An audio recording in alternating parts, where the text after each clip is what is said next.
Hello guys, मैं तुम सबके लिए लेकर आ चुका हूँ my hero academia season 7 episode number 19 और ये भी काफ़ी ज़्यादा मज़ेदार होने वाला है, तो इसे पूरा ज़रूर देखना। लेकिन गाइस उससे पहले 92% लोगों ने चैनल को सब्सक्राइब नहीं किया है, तो उसको ज़रूर कर लेना। तो अब ज़्यादा देरी ना करते हुए स्टार्ट करते हैं। Let's get started. तो एपिसोड की शुरुआत में हमें उस इलाके को देखने के लिए मिलता है जहाँ पर जितने भी नॉर्मल लोग हैं वहाँ पर रह रहे हुए हैं, और वो सारे के सारे डीकू और सिराराकी की न्यूज़ को देख रहे होते हैं जिसके अंदर बवंडर उठा हुआ है। इधर से सीन आता है कंट्रोल सेंटर के अंदर, जिसके अंदर सारे के सारे पुलिस वाले और यहाँ की बेला भी बहुत ज़्यादा परेशान हो चुकी है। लेकिन जो बेला है उसको पता चल चुका है कि अंदर से लोग इस चीज़ को खराबी कर रहे हैं और सारी चीज़ों को मैनिपुलेट कर रहे हैं। तो उस बंदे को पकड़ने की कोशिश भी किया जाता है, लेकिन वो वहाँ पर ब्लास्ट कर देता है जिससे कि सिविलिंग्स के ऊपर सामान आके गिरना स्टार्ट हो जाता है, छत वगैरह। लेकिन हम काफ़ी सारे जो रिटायर्ड हीरोज होते हैं उन लोगों को देखते हैं कि वो लोगों की मदद करने के लिए आगे आ चुके हैं। अब उन लोगों ने रिटायरमेंट ले लिया था या लड़ना छोड़ दिया था डर की वजह से या फिर मायूसी की वजह से, तो अब वो वापस आ चुके हैं। इधर से हम देखते हैं सेंटर के अंदर, जिसके अंदर एक तो पुलिस वाला डर डर के गिर जाता है, तो उससे पूछा जाता है क्या हो गया, तो वो बोलता है कि टॉपिक की हीट बहुत ही ज़्यादा खतरनाक हो चुकी है। जिसके होता है कि उसकी हीट इतनी ज़्यादा पावरफुल हो चुकी है कि जो एवेंडर की हीट है वो भी उसके आसपास नहीं दिख पा रही है। और मैं एक और बात बोलूँ, वो 10 मिनट के अंदर अपने आप को तो तबाह करने वाला है, लेकिन जो उसका ब्लास्ट होगा 5 किलोमीटर के एरिया में हर एक चीज जल कर राख हो जाएगी मिनट से पहले।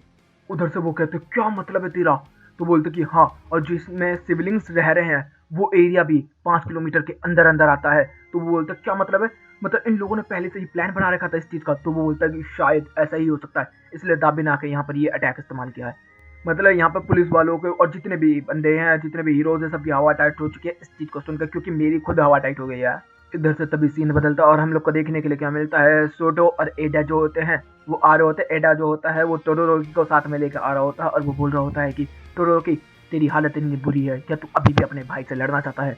तो वो बोलता है कि हाँ, मैंने उस समय तो मैं उससे हार गया था, लेकिन अब मैं दोबारा उससे फाइट करना चाहता हूँ जिसकी वजह से मैं उसको हरा सकूँ। तो यहाँ पर एकदम उनको कॉल आता है और वो आता है ऑल माइट की तरफ से, जिसके अंदर वो बोलते हैं ऑल माइट आप, तो वो बोलता है कि हाँ तुम दोनों ठीक हो, तो वो बताता है हाँ। तो वो बताता है कि जो दाबी है वो इतना ज़्यादा ताकतवर हो चुका है कि अब वो जैसे ही फटेगा वो सारे के सारे सिविलियंस को भी मार देगा। एवेंडर भी उसकी पावर के आसपास कहीं भी नहीं जा पा रहा है और ना ही उसके कुर्क को कंट्रोल कर पा रहा है। और मेरी बस उम्मीद तुम दोनों से है। मैं जानता हूँ एडा तू बहुत तेज भाग सकता है और तू इसको कैरी भी कर सकता है, तो क्या एडा तू मेरे लिए ये काम करेगा। और इतने में ये सोटो बोलने वाला होता है, लेकिन वो उसको बोलता है सोटो मेरी बात सुन, मैं चाहता हूँ कि तू उसको रोक, क्योंकि तू ही एक बंदा है जो कि उस दाबी को रोक सकता है, क्योंकि तेरे पास दोनों तरीके की पावर है, हाफ कोल्ड और हाफ हॉट की। इसी वजह से तू उसको रोक सकता है। तो इधर से जो एडा होता है वो बोलता है कि भागने तो वो तो मैं कर सकता हूँ, तो बता तो ठीक है। और इतने में एडा ना जो अपना मास्क होता है वो सीधा सोटो को पहना देता है। इधर से जो एडा होता है वो बोलता है कि सोटो चल मेरी कमर पे बैठ। और यहाँ से हम क्या देखते हैं, हीरो किलर। ओ भाई, स्ट्रिंग को देखने के लिए मिला, मुझे काफी अच्छा लगा मुझे ये चीज। और यहाँ से ये दोनों निकल चुके हैं। इधर से जो सुगी है उसका फोन आता है और माइट को, वो बोल रहा था तू पागल हो गया है, तू क्या करना चाहता है। तो अब हमें भी यहाँ पर पता चलता है कि ये चीज क्यों कही जा रही है उस पुलिस वाले की तरफ से, क्योंकि यहाँ पर ऑल फॉर वन आ रहा होता है और ये दोनों फाइट करने की तैयारी कर रहे थे पहले ऑल फॉर वन से, और फिर दाबे को रोकते ये लोग जाके। लेकिन अब यहाँ से ये लोग चले गए हैं और अब ऑल माइट के पास तो कुछ है ही नहीं लड़ने के लिए, लेकिन उसका जो हथियार है, मतलब उसका बक्सा है और उसकी कार है, तो वो अब रेडी हो चुका है। बोलता है कि ये तो मुझे अपनी पुरानी मेमोरीज याद दिला रहा है, आजा ऑल फॉर वन।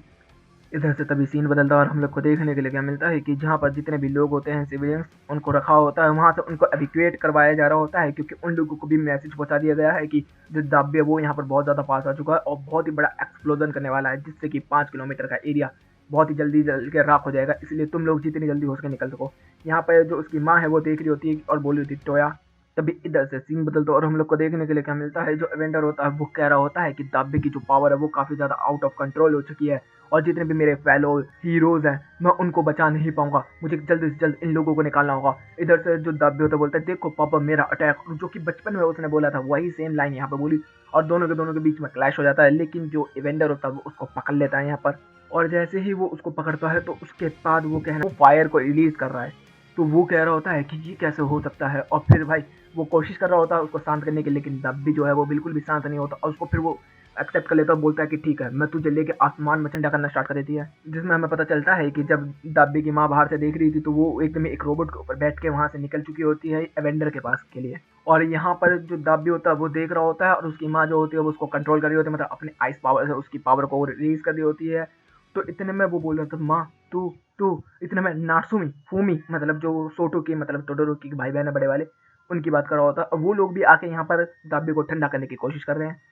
जिसके अंदर फिर हमें देखने के लिए क्या मिलता है, दाबी ये सारी चीजें देख रहा होता है, इवेंडर जो होता है उसको बोल रहा होता है कि मेरे भाईटे ध्यान से सुन, कंट्रोल में आ जा, कंट्रोल में आ जा। लेकिन उधर से हमें क्या देखने के लिए मिलता है, सब लोग उसे एक्सेप्ट कर चुके हैं लेकिन वो किसी को एक्सेप्ट नहीं कर पा रहा होता।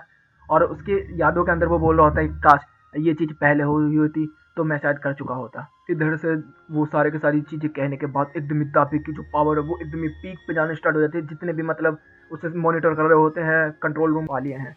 और मैं चाहता हूँ कि जिस तरीके से उन लोगों ने मेरी मदद की तो मैं भी किसी की मदद करना चाहता हूँ और इस चीज़ के अंदर मैं अपना सबसे ज़्यादा बेस्ट करने की कोशिश करूँगा। इधर से देखने के लिए मिलता है फूमी वगैरह उसकी माँ वगैरह, इधर से दाबी एक्सप्लोर करने वाला होता है, इधर से टोडोरोकी पहुंच चुका होता है अपने अटैक को लेके और इधर से दाबी उस चीज को देख रहा होता है और बोल रहा होता है कि ये मेरा ओरिजिन है। देखते हैं कि पूरा का पूरा बर्फ बन गया और सारे टुकड़े टुकड़े बर्फ में फैल गए, मतलब कि वो फायर ब्लास्ट नहीं हो पाया।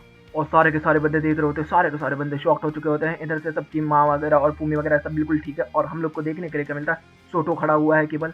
इधर से जो दाबी है वो जमीन में पड़ा होता है और वो बोल रहा होता है बाप तुझे मर जाना चाहिए था, माँ तुझे भी मर जाना चाहिए, सबको एक साथ मर जाना चाहिए था, मुझे भी तुम लोगों के साथ मर जाना चाहिए था।